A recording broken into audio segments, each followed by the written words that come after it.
ভারতের রাজধানী দিল্লিতে ধসে পড়েছে একটি 5 তলা বাণিজ্যিক ভবন। সাকেত মেট্রো স্টেশনের কাছে সাইদুল আজাব এলাকার ওয়েস্টার্ন মার্গে এই ভয়াবহ দুর্ঘটনা ঘটে। ভবন ধসের পর পুরো এলাকা মুহূর্তের মধ্যে পরিণত হয় ধ্বংসস্তূপে। এই ঘটনায় এখন পর্যন্ত 12 জনকে জীবিত উদ্ধার করা হয়েছে, যাদের মধ্যে 2 জনের অবস্থা আশঙ্কাজনক। এখনও ধ্বংসস্তূপের নিচে অনেকে আটকে থাকতে পারেন বলে আশঙ্কা করা হচ্ছে। নিখোঁজদের উদ্ধারে যৌথ অভিযান পরিচালনা করছে দুর্যোগ মোকাবেলা বাহিনী সহ একাধিক সংস্থা।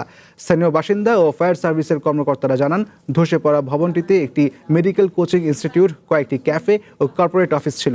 ভবনটির 3য় তলায় বেশ কিছুদিন ধরে নির্মাণ কাজ চলছিল।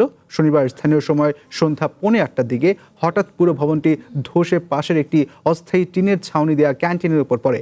এ সময় ওই ক্যান্টিনে বহু শিক্ষার্থী রাতের খাবার খাচ্ছিলেন। দক্ষিণ দিল্লির ডেপুটি পুলিশ কমিশনার জানান, খবর পাওয়া মাত্র 3 মিনিটের মধ্যে পুলিশ ঘটনাস্থলে পৌঁছায়। ভবনটির মালিকানা কার ছিল, ভবন নির্মাণের জন্য যথাযথ অনুমতি নেওয়া হয়েছিল কিনা, এসব বিষয়ে খতিয়ে দেখতে তদন্ত শুরু হয়েছে।